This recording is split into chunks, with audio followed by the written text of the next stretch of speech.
GGD tevreden over aantal Zeeuwen dat een coronaprik heeft gehaald. Maar nu wordt alles uit de kast gehaald om de rest zover te krijgen. Ik ben er op dit moment niet echt mee bezig met de corona. Ik denk dat ik het zelf ook wel niet heel veel last van ga hebben. En verder in deze uitzending. Ook Zeeuwse excuses voor slavernijverleden. En goedkoper tanken in Nederland dan in België.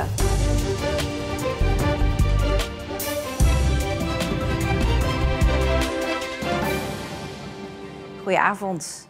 Wie een herhaalprik tegen corona wil halen, kan vanaf vandaag zo binnenlopen. Op 5 van de 6 Zeeuwse priklocaties. Zonder afspraak dus. Het is een maatregel om meer mensen over te halen om een prik te halen. Want lang niet iedereen doet dat, merkt de GGD. Het is rustig bij de priklocatie in Goes. Er is dus nog volop ruimte voor meer mensen die de herhaalprik komen halen. Toch is de GGD Zeeland tevreden over de vaccinatiecampagne tot nu toe. We weten dat het percentage Zeeuwen dat geweest is hoger ligt dan het landelijk gemiddelde. Dus in dat opzicht doen we het heel goed. We zien nu wel dat we de bulk gehad hebben. Dus de prikaantallen die we per dag zetten worden lager.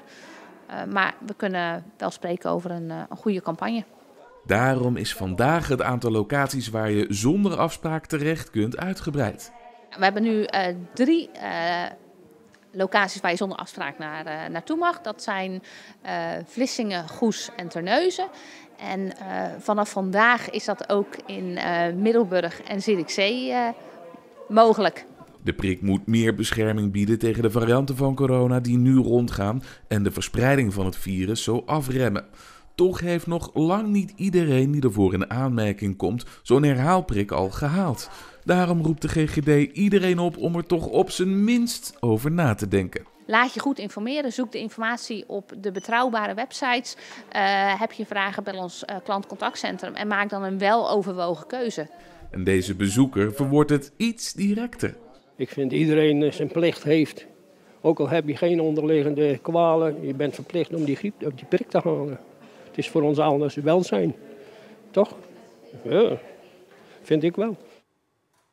Ik praat erover verder met collega Marieke Kerklaan. Ja, duidelijk taal van deze meneer. Hoe denken andere Zeeuwen erover? Nou, in het totaal hebben 81.000 mensen zich nu laten prikken voor die herhaalprik bij één van de Zeeuwse locaties. En ik zeg heel duidelijk mensen, want de GGD houdt niet bij hoeveel Zeeuwen dat zijn. Zo kun je je bijvoorbeeld voorstellen dat op de priklocatie in Tolen ook veel Brabanders zullen komen. Maar 81.000 herhaalprikken zijn er nu in ieder geval gezet.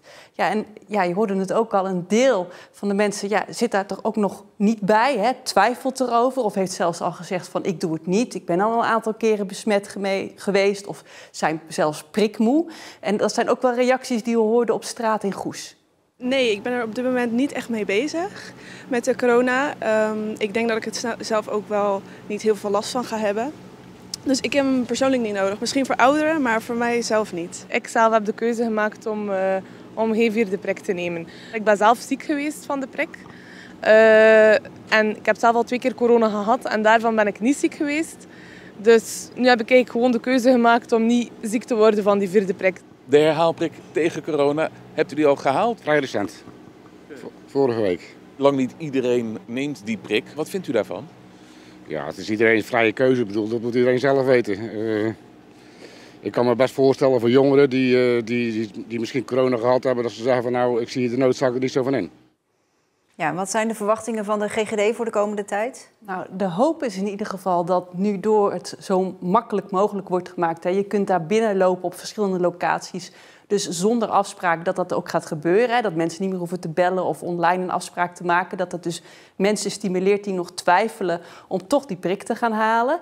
En zeggen ze ook van ja, het is nu nog een relatief zachte herfst. Maar als het straks allemaal weer wat strenger wordt en we gaan allemaal weer wat dichter bij elkaar zitten en de besmettingen lopen weer op, kan dat misschien mensen ook stimuleren om alsnog die prik te gaan halen. Maar ja, of dat dus ook echt daadwerkelijk gaat gebeuren of mensen daar nog voor gaan kiezen, ja, dat moeten we afwachten. We gaan het zien, dankjewel. Burgemeester Harald Bergman wil namens de gemeente Middelburg excuses maken voor het slavernijverleden. Middelburg speelde destijds een sleutelrol in de slavenhandel.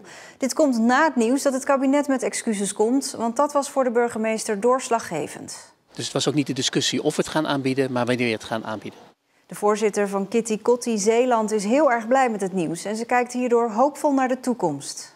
In één keer is het heel snel gegaan, landelijk en Middelburg, de burgemeester van Middelburg die dan ook zegt wij gaan het ook doen. Ja, dat is geweldig. Wat voor excuus verwacht u? In ieder geval een excuus voor het verleden. En dat we dan nog eens gezamenlijk gaan kijken hoe nu verder. Nou, wij zullen dat als Middelburg natuurlijk gewoon uitspreken. In welke vorm en waar, op welk moment, dat zijn we nu even aan het bespreken binnen het college. Dus daar komen we binnenkort wel mee. Basisschoolleerlingen leerden vandaag in Middelburg hoe ze om moeten gaan met gevaren op internet. Zoals bijvoorbeeld digitaal pesten.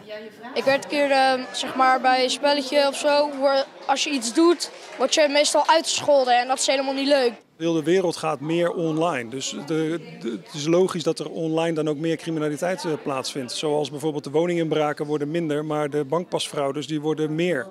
De kinderen leren spelenderwijs hoe ze om moeten gaan met cybercriminaliteit. En dat doen ze met een speciaal ontwikkeld online spel waar ze de komende maanden mee aan de slag gaan.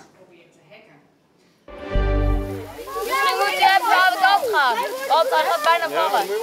Het is vandaag Nationale Natuurwerkdag. En dat hebben kinderen van basisscholen De Kraal en Eben Haezer uit Tolen geweten ook. Zij kregen een lesje in de natuur. Het idee is dat ze daarmee kinderen een natuurervaring biedt. En ze ook wat leert over de natuur. En dat ze ook buiten bezig zijn. Ik ben nu van achteraan het zagen, zodat hij via die spie gaat die kant op vallen. Zij zijn de beschermers van de toekomst. Kinderen die nu een natuurervaring opdoen en dat koppelen aan iets positiefs. Die nemen dat mee hun verdere leven in. En dat gaat wellicht ook hun keuzes weer beïnvloeden. Rugbyclub Oemomunu in Middelburg heeft dit seizoen een bijzonder talent in de ploeg uit Servië. Lazar Tatomir verliet zijn vaderland om te gaan rugbyen bij de club met de meest bijzondere naam van Nederland. Oemomunu. Lazar, welkom in the Netherlands. Welkom at Oemomunu. Do you know what they mean with Oemomunu? I heard the story that when the club was made, they kind of made it up because they didn't know what name to give it. I had a really big trouble learning the name. Like in the first, I was like, and as the time came, as the months passed, so yeah, I learned it now. Oemomunu. Bijna goed, Lazar. De bijzondere clubnaam is één van de vele verschillen waar de jonge Serviër mee te maken heeft sinds hij rugbyt bij Oemomunu.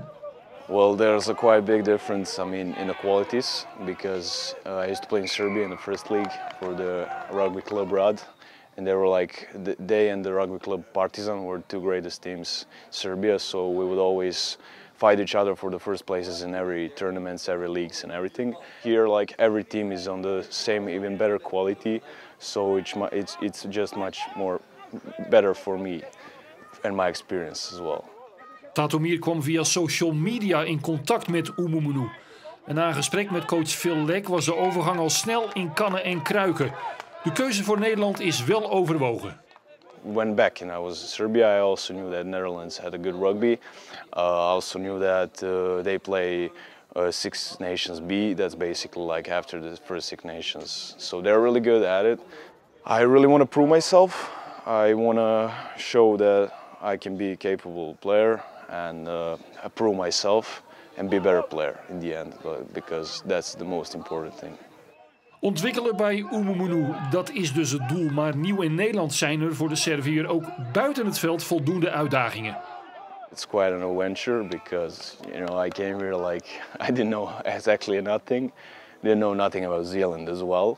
I work as lifeguard in Serbia.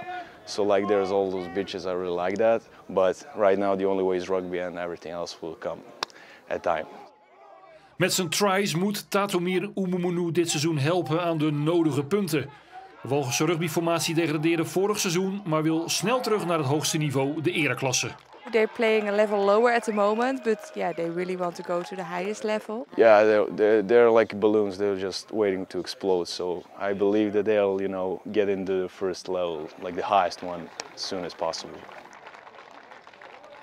Het klinkt een beetje gek. Benzine die goedkoper is in Nederland dan in België. In Capellebrug is het zo, sinds gisteren. Dat is voor ons een historisch moment. Dat is 31 jaar geleden Er is de benzinepomp-eigenaar veel aan gelegen om de goedkoopste te zijn. Hij geeft naar eigen zeggen gigantische korting om zijn prijs zo laag te krijgen.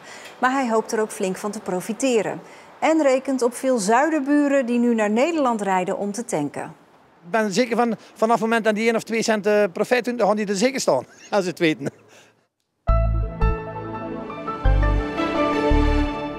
Enkele buien vandaag, maar tussendoor ook zon. Het was 11 à 12 graden. De komende dagen zijn wisselvallig. Morgen zou het qua regen nog wel eens mee kunnen vallen, maar zondag wordt druilerig. En dit was Zeeland Nu. Een fijne avond en ook alvast een heel goed weekend gewenst.